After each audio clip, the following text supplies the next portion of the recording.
आने वाले एपिसोड में आप आना चाहते हैं तो आपको हमको एक ईमेल भेजना है info@sandeepmaheshwari.com पे, तो हमारी टीम आपको कांटेक्ट करेगी। उस ईमेल में अपनी कांटेक्ट इन्फॉर्मेशन दीजिए और प्लस डिटेल में ये बताइए कि कौन सा टॉपिक है जिसके ऊपर आप ब्रेनस्टॉर्मिंग करना चाहते हैं। Today's topic that we have chosen is self-respect. Why we have chosen this topic? Because this is a very cliche word. Like हम लोग बहुत समझते हैं कि self-respect होनी चाहिए relationship में. You go to any counselor, okay, then that person says कि अपनी boundaries maintain करो, अपनी self-respect रखो, okay, and respect yourself. ये हम लोग ने इतना ज़्यादा सुन लिया है, but we don't know what is it exactly. I mean हम लोग अलग अलग हर जगह फिलर्स में ये वर्ड यूज़ कर देते हैं, ठीक है, बट इसके डिफरेंट एस्पेक्ट्स में डिफरेंट मीनिंग होती है। So we are not able to come to a common conclusion कि what is self respect actually. Sir हम जब ये जान जाएं कि हाँ व्हाट इज़ सेल्फ रिस्पेक्ट, अभी तो हम इसी में क्लियर नहीं है। If we know what is self respect then हम जानेंगे कि हाँ अगर हमारे अंदर ये कमी है, हम जानते ही नहीं तो हम उस चीज़ को फुलफ़िल कैसे करेंगे। हम पहले जानें कि क्या है वो चीज़, देन अच्छा हम कहीं किसी क्वालिटी में लैक कर रहे हैं तो उसे और अपने अंदर इनकलकेट करें, किस लेवल तक इनकलकेट करना है वो जानें। So that is my question. Sir self respect जैसे कि इन्होंने कहा है कि हम अपने आप को समझें उस चीज़ में, और एक फैक्टर सेल्फ रिस्पेक्ट का ये आता है कि we are seeking a lot of external validation if we are lacking self respect.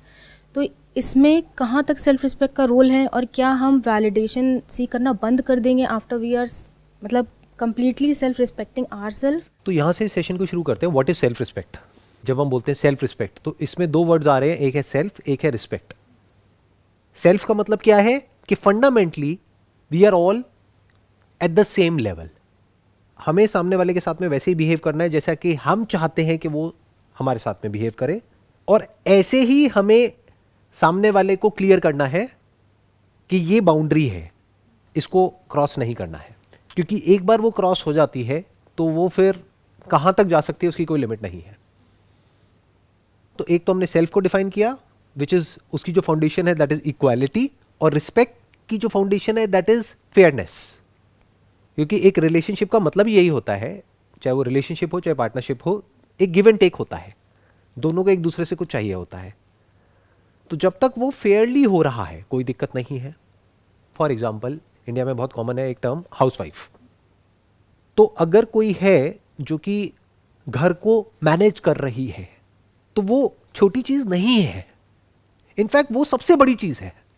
अब अगर हम ये बोल दें वो सबसे बड़ी चीज है और वो अपनी इस पोजीशन को डोमिनेट करने लग जाए मेरी इस बात को सुन करके, वो भी गलत हो गया, क्योंकि वो क्या मैनेज करेगी अगर पैसा ही नहीं है मैनेज करने के लिए। तो पैसा भी इंपॉर्टेंट है और घर को मैनेज करना भी इंपॉर्टेंट है। घर में क्या आ गया, घर आ गया, बच्चे आ गए, जो भी कुछ घर से रिलेटेड है वो सब कुछ आ गया। तो अगर दोनों इस बात को समझते हैं कि हम दोनों मिल करके लाइफ में आगे बढ़ रहे हैं and we are equal partners, तो फंडामेंटली जो ये प्रॉब्लम है सेल्फ रिस्पेक्ट की, ये कभी नहीं आएगी। इनफैक्ट अगर किसी को पनिश भी करना है तो उसका भी एक तरीका है। वो तरीका क्या है कि अगर आप खुद उस पोजीशन में हो तो आप क्या चाहते हो कि आपको कैसे ट्रीट किया जाए। हमने भी तो बहुत गलतियां करी है, किसने नहीं करी। तो जब हम गलती करते हैं हम क्या एक्सपेक्ट करते हैं कि सामने वाला हमको समझे, बट हम नहीं समझते हैं। हम जबरदस्ती उसको फोर्स करते हैं बार बार अपोलोजाइज करने के लिए, बार बार उसको रियलाइज कराते हैं। तो हम क्या कर रहे हैं, उसकी सेल्फ रिस्पेक्ट को हर्ट कर रहे हैं। उसने गलती करी, उसकी एक पनिशमेंट है, उसको प्रॉपर्ली डिफाइन करो। क्या है वो punishment? Breakup, divorce, make sense. But इसका मतलब ये नहीं है कि आपको राइट मिल गया कि पूरी जिंदगी बैठ करके आप उसको उल्टा बोलते रहो, उसकी रिस्पेक्ट को हर्ट करते रहो। फॉर एग्जाम्पल ये हमारे घरों में बहुत कॉमन है, जो माँ बाप होते हैं वो कुछ भी बोलते हैं बच्चों को, किसी भी हद तक बोलते हैं, वो अपना राइट समझते हैं, वो उसको प्यार का नाम दे देते हैं। ये प्यार नहीं है कि तुम तो किसी काम के नहीं हो, तुम किसी लायक नहीं हो। ये तो बहुत ही कॉमन डायलॉग है घर में, नकारा है, ये है, वो है, वट एवर इट इज। तो वो जो बच्चा है धीरे धीरे क्या होगा, उसकी सेल्फ रिस्पेक्ट पूरी तरह से खत्म हो जाएगी और वो चाहेगा भी तो कुछ नहीं कर पाएगा अपनी लाइफ में। ये जो टॉपिक है ना, इससे रिलेटेड एक बहुत इंटरेस्टिंग कुछ हुआ था कुछ दिन पहले, वो मेरे दिमाग में घूम रहा है। I was sitting in a restaurant और वहाँ पर पास वाली टेबल पर कुछ लोग बैठे हुए थे, वो आपस में बात कर रहे थे। उसमें से एक था, वो शादी का एजेंट था जो शादियाँ कराते हैं, और बाकी लड़के वाले, लड़की वाले, वॉटेवर, वो सब और लोग कुछ 5-7-10 लोग बैठे थे। तो वहाँ बिल्कुल स्ट्रेट फॉरवर्ड बेशर्मों की तरह खुल करके बात हो रही थी कि 1.5 करोड़ में बात हुई थी, और इतना कैश में था, इतना ऐसे था, इतना वैसे था, क्यों किया, क्या किया। तो मैं बस बैठा वो सुन रहा था, आई वाज जस्ट क्यूरियस। मैंने कहा ऐसी भी दुनिया है। मतलब वो एक सौदा कर रहे हैं, जैसे होते नहीं है कि एजेंट होते हैं प्रॉपर्टी का सौदा करते हैं, बट सौदा किसका करा रहे हो? प्रॉपर्टी का करा रहे हो, समझ आता है, लड़के का सौदा। और ऐसे एक दो लड़के नहीं है इंडिया में, शादी हो रही होती है, बाहर गाड़ी खड़ी होती है और वो अपने दोस्तों को दिखा रहा होता है, ये देखो मेरे को ये गाड़ी मिली है। अरे शर्म नहीं आ रही तेरे को? पैसे क्यों ले रहा है? अगर तू और वो लड़की बराबर है तो क्यों ये एक्सपेक्ट कर रहा है कि मुझे पैसा मिले? क्यों अपना सौदा होने दे रहा है? क्यों अपने आप को बेच रहा है? ऐसे लोगों को बेशरम बोलते हैं। इनके अंदर सेल्फ रिस्पेक्ट जीरो है। और ऐसे कुछ लोग नहीं है, बहुत लोग हैं जो पैसे के लिए बिक जाते हैं, अपनी सेल्फ रिस्पेक्ट को बेच देते हैं पैसे के लिए। तो इसमें आप गलती उसकी नहीं कह सकते कि जो उसको खरीद रहा है, गलती उसकी है जो बिक रहा है। मानो लड़की वाले ने लड़के को खरीदा अपनी बेटी के लिए, अब वो बेटी उस घर में आएगी, आ करके सुनाएगी कि तेरी कमाई की गाड़ी नहीं है, मेरे बाप ने दी है। तो अब क्या उसकी सेल्फ रिस्पेक्ट हर्ट होनी चाहिए? नहीं सर, जब पहले नहीं होनी तो चाहिए, अब भी नहीं सर। क्योंकि वो इस लायक ही नहीं है। आप समझ गए? उसने बेची है ना, सौदा किया है ना अपनी सेल्फ रिस्पेक्ट का। अब किस बात की सेल्फ रिस्पेक्ट? आप समझिए कितना कॉम्प्लिकेटेड है। सेल्फ रिस्पेक्ट वाला इशू देखने में बड़ा सिंपल और स्ट्रेट फॉरवर्ड लगता है, इतना स्ट्रेट फॉरवर्ड है नहीं है। अगर एक लड़के में सेल्फ रिस्पेक्ट है तो उसको पहले ही बोल देना है अपने घर वालों को कि मैं बिकाऊ नहीं हूं, मैं कोई ऑब्जेक्ट नहीं हूं जिसको ले जाकर के आप मार्केट में बेच दोगे। अगर उसमें यह करने का दम नहीं है तो वो क्या कर रहा है? अपनी सेल्फ रिस्पेक्ट को बेच रहा है हमेशा के लिए। अब अगर उसकी शादी में कोई आता है मेरे जैसा आदमी और आकर के उसके मुंह पे बोलता है हाँ भाई कितने का बिका तू? 1.5 करोड़ में। अरे लगता तो नहीं है, तू तो 1.5 रुपए का भी नहीं लगता मेरे को, तेरे को 1.5 करोड़ किसने दे दिया? जैसे बोलते ना गाड़ी के लिए कि सेकेंड हैंड गाड़ी है, ये तो 1.5 लाख से ऊपर की नहीं है, बुरा हाल है। तो उसको बुरा नहीं मानना है वहां पर, और मुझे वहां जाने की भी जरूरत नहीं है, मैं बोल रहा हूं। इसका छोटा सा एक क्लिप बनेगा और उसके जो दोस्त हैं वो उसको फॉरवर्ड करेंगे उसकी शादी से एक दिन पहले, मजा आएगा। तो उसकी सेल्फ रिस्पेक्ट हर्ट नहीं होनी चाहिए, क्योंकि उसकी सेल्फ रिस्पेक्ट है ही कहां। सर ये कैन वी से कि self respect is all about standards that you set about yourself? Self respect is all about equality, it's all about fairness. You must be fair with the other person, whether it's a relationship of an employer-employee, whether it's a relationship of two people living together or who got married. तो वहां पे equality होनी बहुत जरूरी है। आपको यह समझना है कि जो सामने वाला पर्सन है वो और मैं एक्चुअल में इक्वल है, बाहर से दिखाने के लिए नहीं।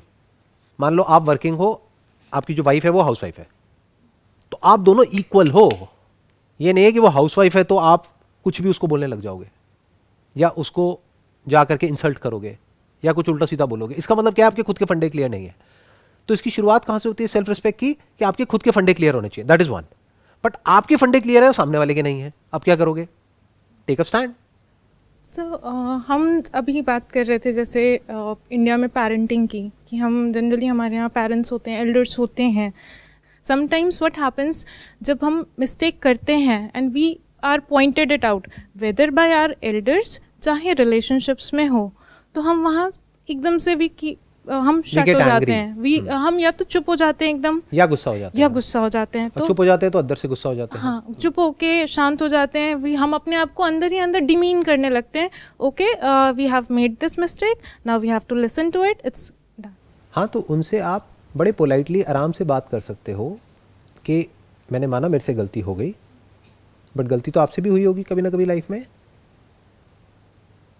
क्योंकि अगर आप कहते हो कि मैं एक गलती हूं, तो मैं किस गलती की वजह से इस दुनिया में आया? जो गलती आपने करी। आप आराम से बैठ करके उनसे बात कर सकते हो कि आई एक्सेप्ट कि मेरे से गलती हो गई है, बट बार बार जो आप मुझे बोलते हो मुझे अच्छा नहीं लगता है, तो प्लीज़ आप आगे से मत बोलना, क्योंकि आप कुछ मेरे को बोलोगे फिर ऐसा ना हो मैं भी कुछ ऐसा बोल दूं कि फिर आपकी भी जो सेल्फ रिस्पेक्ट है वो हर्ट हो जाए। तो इसको बोलते हैं स्टैंड लेना। ये मत समझो कि ये दुनिया आपकी रिस्पेक्ट करेगी अगर आप खुद अपनी रिस्पेक्ट नहीं करोगे तो। और इस गलत फहमी में भी मत रहना कि अगर आप सामने वालों की रिस्पेक्ट नहीं करोगे तो वो आपकी रिस्पेक्ट करेंगे। तो आप उनकी रिस्पेक्ट कर रहे हो इसलिए नहीं कि उसमें उनका फायदा है, आप उनकी रिस्पेक्ट कर रहे हो क्योंकि उसमें आपका फायदा है। दैट इज नंबर वन, वो आपको खुद को समझना है। ये इसकी एक लेयर हो गई। क्योंकि आप किसी की रिस्पेक्ट करोगे तो ही वो आपकी रिस्पेक्ट करेगा। आप किसी से तमीज से बात करोगे तो ही वो आपसे तमीज से बात करेगा। फिर वो चाहे आपके यहाँ पे पियोन है, चाहे सर्वेंट है, चाहे कोई भी है, आप उससे तमीज से बात करोगे तो देयर इज अ पॉसिबिलिटी कि आपसे भी वो तमीज से बात करेगा। बट मान लेते हैं आप तमीज से बात कर रहे हो सामने वाले से और वो बदतमीजी कर रहा है, अब क्या करोगे? You have to take a stand, simple. You have to fight for what is right. What is right? Equality. Equality is your right, you are living in a democratic country. अब आप कहोगे नहीं, लड़ना मुझे अच्छा नहीं लगता है। अरे भैया, लड़ाई इज पार्ट ऑफ लाइफ। लड़ने से इतना डरते क्यों हो? बजाय अपने अंदर एक लड़ाई हो, एंगर अंदर ही अंदर चलता रहे, इससे अच्छा है उसका सोल्यूशन निकालो। समटाइम्स पेरेंट्स का भी रिएक्शन काफ़ी एक्सट्रीम हो जाता है। लाइक क्या होता है कि जैसे पेरेंटिंग हम लोग की होती है बचपन से, ठीक है, सो पेरेंट्स को भी अवेयर नहीं होता एज ए ह्यूमन बीइंग, वो हम लोग को बहुत रिप्रीमेंट करते हैं। तो जब बच्चा बड़ा हो रहा होता है तो सेल्फ एस्टीम उसके पेरेंट्स के थ्रू ही डेवलप होती है, because they are the first care givers. तो अगर वो हर बार उनको डिमीन ही किया गया है बच्चे को, तो अनकॉन्शियसली बच्चा जो है एक्सटर्नल वर्ल्ड में वैलिडेशन ढूंढने लगता है। तो सर उस केस में हम लोग क्या कर सकते हैं? Because this becomes so damn toxic. अपने आप को एजुकेट करो, और एजुकेशन सिर्फ वो नहीं है जो स्कूल कॉलेज में मिलती है। बुक्स पढ़ो, थोड़ा सा समझो कि लाइफ क्या होती है। एक सोशल स्ट्रक्चर में जहाँ पर हम रह रहे हैं वहाँ पर इक्वालिटी नाम की एक चीज़ होती है, फेयरनेस होती है, डेमोक्रेसी क्या होती है, राइट्स क्या होते हैं, इतना बेसिक हमको अंडरस्टैंडिंग होनी चाहिए जो स्कूल कॉलेज में नहीं सिखाया जाता है। तो जब आपको ये अंडरस्टैंडिंग आ जाएगी तो आपको ये भी समझ आ जाएगा कि I deserve to be treated fairly, ये मेरा राइट है। नहीं तो क्या होगा, इसका एक एक्सट्रीम रिएक्शन भी होता है जो बहुत कॉमन है यहाँ पर इंडिया में, जहाँ पर कास्ट सिस्टम भी चलता है। अभी जो अर्बन सिटीज़ है वहाँ पर तो इतना नहीं है, बट जो रूरल एरियाज़ है वहाँ पर अभी भी है। तो वहाँ पर उन लोगों को इतना सप्रेस कर दिया जाता है कि उन लोगों के माइंड में बैठ जाता है कि हम इन्फीरियर हैं। ये प्रॉब्लम है। तो उनको ये समझना होगा कि उनमें और उनमें जो so called superior, so called inferior, कोई फर्क नहीं है। जब ये बात अच्छे से गहराई से उन लोगों को समझ आ जाएगी तो एक बात तो पक्की है कि वो खुद को अच्छे से ट्रीट करने लग जाएंगे, जहां से शुरुआत हो जाएगी कुछ बदलाव की। क्योंकि अगर उन्होंने खुद ने भी एक्सेप्ट कर लिया है कि I don't deserve to be respected क्योंकि मेरे पेरेंट्स तक ने मेरे को रिस्पेक्ट नहीं किया, तो आगे और कोई क्या रिस्पेक्ट करेगा।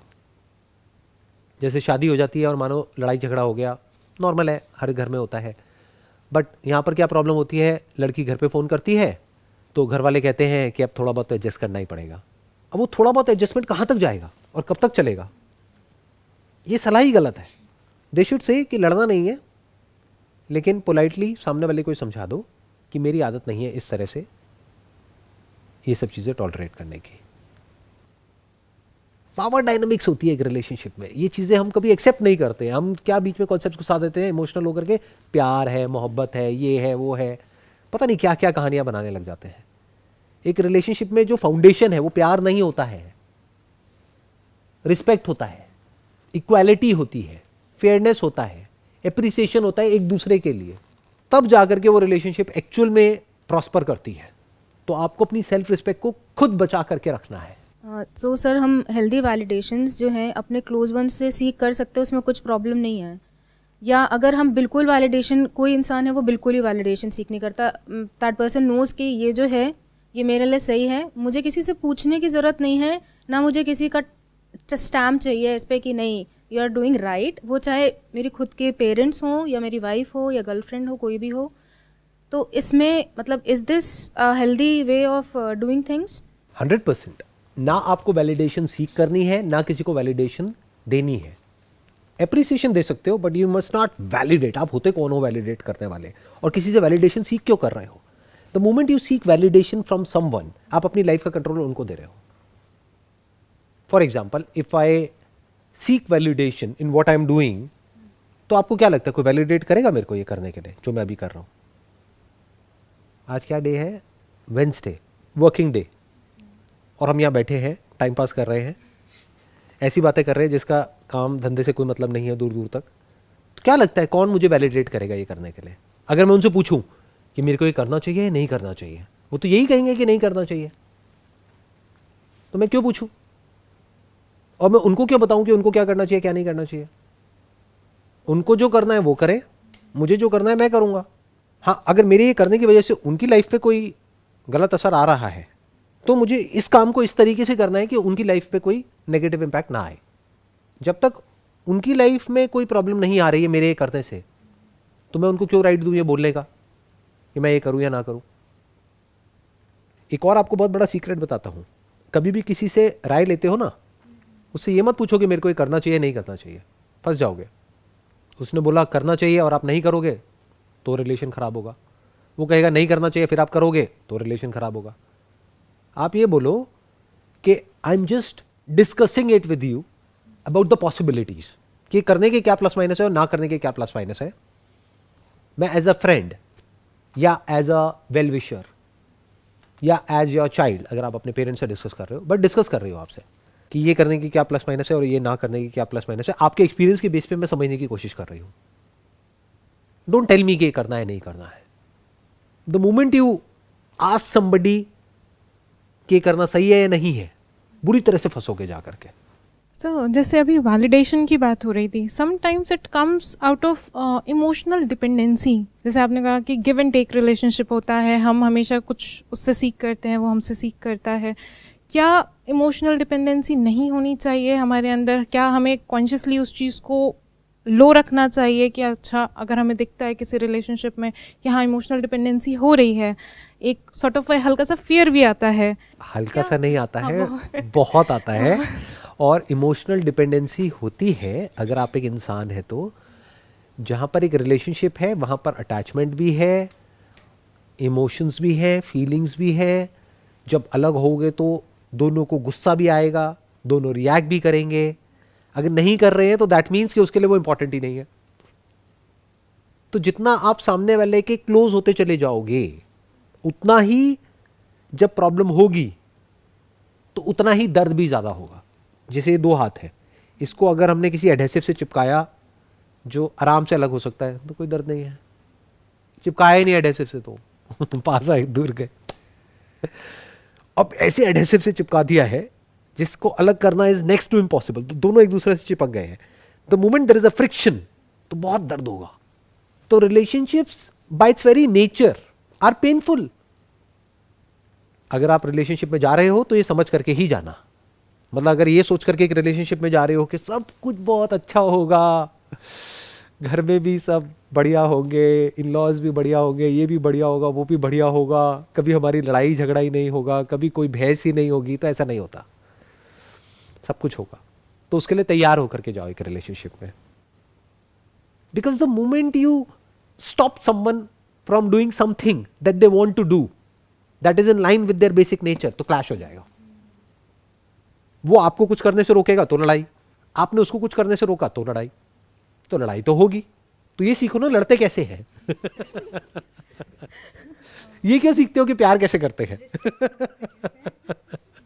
मैं आपको बड़ा मजेदार एक बात बता रहा हूं, अगर आप समझ पा रहे हो तो। हम सब मूवीज देख देख करके ये तो सीख गए कि प्यार कैसे करते हैं, जो एक्चुअल में प्यार नहीं है, बेवकूफी है। बेवकूफों की तरह कुछ दिखाया जा रहा है कि एक इंसान है जो अच्छा है, एक है जो बुरा है, वो हीरो है वो विलन है। ऐसा नहीं होता है। रियल लाइफ में पता है क्या होता है, एक ही इंसान के अंदर हीरो भी होता है, विलन भी होता है। और जब वो आपको दिखता है तो अब आप कंफ्यूज हो जाते हो, अब आप कहते हो ये क्या हो रहा है। बट अगर खुद के अंदर आपने झांक करके देख लिया है कि मेरे अंदर क्या क्या है, और लड़ना सीख लिया है, लड़ना भी बोल सकते हो, नेगोशिएशन भी बोल सकते हो, the art of negotiation in a relationship. फिर वो पर्सनल रिलेशनशिप हो सकती है, मैरिज हो सकती है, कुछ भी है, तो वो आपको नेगोशिएट करना आना चाहिए। लड़ना जब मैं वर्ड यूज कर रहा हूं तो मैं नेगोशिएशन की बात कर रहा हूं।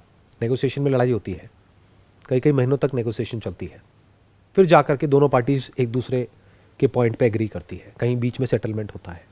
नेगोशिएशन को अगर हम एज अ स्किल देखें, ठीक है, जो कि हमारी डे टू डेली लाइफ में, चाहे बिजनेस हो चाहे एम्प्लॉय रिलेशनशिप हो, तो कहीं ना कहीं जो साम दाम दंड भेद चाणक्य नीति में बोला गया है वो हम लोग यूज़ भी कर सकते हैं। लेकिन सर कई बार वहाँ पे माइंड में डाउट आ जाता है कि एथिक्स के साथ कॉम्प्रोमाइज़ ना हो जाए। ये जो साम दाम दंड भेद है ना, ये कोई गलत चीज़ नहीं है। ये क्या है कि सामने वाले को क्या चाहिए, उसके अकॉर्डिंग आप सामने वाले के साथ में बिहेव कर रहे हो। दाम मतलब सामने वाले को आपसे पैसा चाहिए और आप उससे पैसे की बातें नहीं कर रहे, प्यार मोहब्बत की बातें कर रहे हो, तो गड़बड़ हो गई ना। वो रिलेशनशिप चलेगी क्या? आप मेरी कंपनी में आ जाते हो जॉब के लिए, आप ज्वाइन कर लेते हो।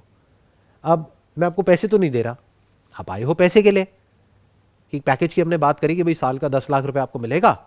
अब मैं वो आपको नहीं दे रहा, लेकिन बातें बड़ी प्यारी प्यारी कर रहा हूं और आपको अपने कैबिन में साथ में बिठा रहा हूं, साथ में हम खाना खा रहे हैं, सब कुछ कर रहे हैं, बट जब महीना एंड होता है तो आपके हाथ में काट पीट करके 2 लाख रुपए पकड़ा देता हूं, तो गड़बड़ हो गई ना। और ये भी हो सकता है कि कोई इंसान है, उसके लिए पैसा इतना मैटर नहीं करता है एक लेवल के बाद में जाकर के। अब इसको आप बारीकी से ऑब्जर्व कर सकते हो अपने आसपास में, तो आपको समझ आता चला जाएगा कि कैसे किस रिलेशनशिप को मैनेज करना है। कई बार रिलेशनशिप को खत्म भी किया जाता है जब समझ आ जाता है कि उस रिलेशनशिप में कुछ है ही नहीं दोनों के लिए, और फिर भी हम खींचे चले जा रहे हैं, तो खत्म करो उसको। सो इस तरह से लॉन्ग टर्म पर्सपेक्टिव से सोचा जाता है कि इस रिलेशनशिप में किसके लिए क्या है, सामने वाले को क्या चाहिए। इन अदर वर्ड्स, वही जो मैंने कहा, फेयर प्ले, मतलब it has to be a win win for both. और ये इतना आसान है एक लेवल पे समझना, और एक लेवल पे बहुत मुश्किल है। क्यों? क्योंकि इंसान बोलता कुछ है, एक्चुअल में होता कुछ और है। आपकी जो वाइफ है आपको बोलेगी कुछ और, नाराज किसी और बात पे होगी। तो समझना पड़ेगा कि वो एक्चुअल में किस बात पे नाराज है, और एक्चुअल में उसको क्या चाहिए अपनी लाइफ से। वो उसको खुद भी नहीं पता है, आपको भी नहीं पता है कि आपको अपनी लाइफ से क्या चाहिए। तो जब ऐसे दो लोग आकर के मिलते हैं तो वहां पर बहुत लड़ाई झगड़े होते हैं, एक प्रॉपर रिलेशनशिप बनी नहीं पाती है।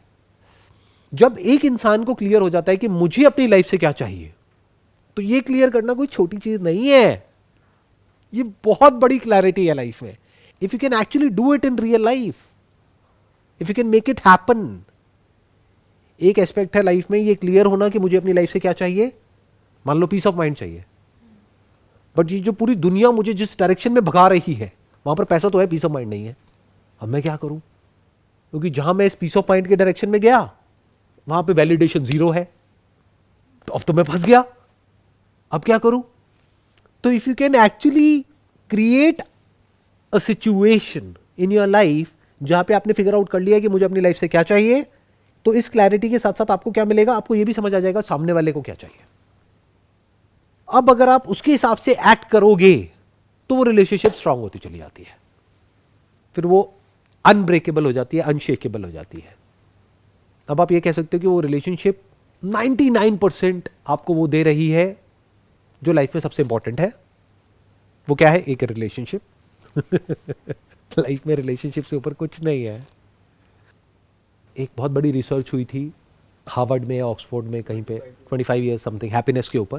तो एक कंक्लूजन सिंपल सा निकल करके आया, कोई बहुत अमीर गरीब ये वो व्हाटएवर, जिसकी रिलेशनशिप अच्छी थी वो खुश थे at the age of 70 years 80 years, जिनकी नहीं थी वो दुखी थे। तो इतनी इंपॉर्टेंट है रिलेशनशिप। सर मैं पूछना चाहती हूँ, क्या मैं करेक्ट हूँ इस चीज़ में? मुझे ऐसा लगता है कि अगर कोई क्लैरिटी आ जाती है हमारे मन में, जैसे हम अपने आप से पूछते हैं कि हमें क्या चाहिए, that is the biggest question. हमें लाइफ से क्या चाहिए, हमारा पर्पस क्या है, हम हैं कौन। मुझे ऐसा लगता है जैसे ये कड़ी है, अगर हम एक कड़ी खोल देते हैं तो धीरे धीरे करके कई सारी कड़ियाँ हैं जो खुलती चली जाती हैं, और अंडरस्टैंडिंग लेवल हमारा बढ़ता चला जाता है। जो हम सेल्फ रिस्पेक्ट की बात कर रहे हैं, डिपेंडेंसी की बात कर रहे हैं, इमोशंस की बात कर रहे हैं, फियर की बात करते हैं, ओवर थिंकिंग, कई सारे ऐसे टॉपिक्स हैं, ये सारे जुड़े हुए हैं। एक्सपेक्टेशंस हो गई, हमें जस्ट एक कड़ी हम धीरे से खुलेंगे तो इट्स ऑल रिलेटेड। क्या मैं सही हूँ इस चीज़ में? एब्सोल्युटली। इसकी जो सबसे पहली कड़ी है वो आप खुद हो। अगर आप खुद को अच्छे से समझते चले जाओगे, आपको समझ आ जाएगा आपके अंदर क्या पॉजिटिव है, क्या नेगेटिव है, क्या स्ट्रेंथ्स हैं, क्या वीकनेसेस हैं, क्या अच्छाइयाँ हैं, क्या बुराइयाँ हैं, आप कितने अच्छे हो और कितने बुरे हो। अब ऐसा नहीं आप सिर्फ अच्छे हो या बुरे हो, आप अच्छे हो कोई और बुरा है। लोग यहाँ जीते हैं बच्चों की तरह कि अच्छा इंसान है वो बुरा इंसान है। ये क्या होता है? जब आप खुद को अच्छे से समझ जाते हो तो आप सामने वाले को बहुत आराम से समझ सकते हो, और वहाँ से शुरुआत हो जाती है ये सब जो चीज़ें हैं जो हमारे लिए कॉन्सेप्ट्स हैं, ये जो वर्ड्स हम भारी भारी यूज़ करते हैं, understanding, love, care, respect, self esteem, happiness, contentment, peace of mind, ये क्या होता है, कब होता है, कैसे होता है, वो धीरे धीरे आपको समझ आने लग जाता है। और जितना गहराई से आप इन चीज़ों को समझते हो उतना ही डीपली आप सामने वाले से कनेक्ट हो जाते हो। जैसे लोग स्पिरिचुअलिटी का मतलब क्या समझते हैं? डिटैचमेंट। बकवास। Spirituality is ultimate attachment, total attachment. तो अभी जो भी हमने डिस्कशन किया आज के इस सेशन में, अगर इसको पूरे को समअप करना हो वो क्या है कि आप सामने वाले को पहले फेयरली ट्रीट करो, सामने वाले की रिस्पेक्ट करो, तो यू डिजर्व रिस्पेक्ट. अगर आप ही रिस्पेक्ट नहीं करते यू डोंट डिजर्व रिस्पेक्ट. अगर आप खुद की रिस्पेक्ट नहीं करते तब भी you don't deserve to be respected. अगर सामने वाला, अब इसकी एक तीसरी लेयर है, सामने वाला आपकी रिस्पेक्ट नहीं करता है and you know that you deserve to be respected, you don't have to put an effort in it. You will immediately take a stand and fight for what is right and tell it to the other person, I don't deserve to be treated in such a way. I hope that sums up the whole conversation. Wish you all the best. It was pleasure talking to you and pleasure meeting you.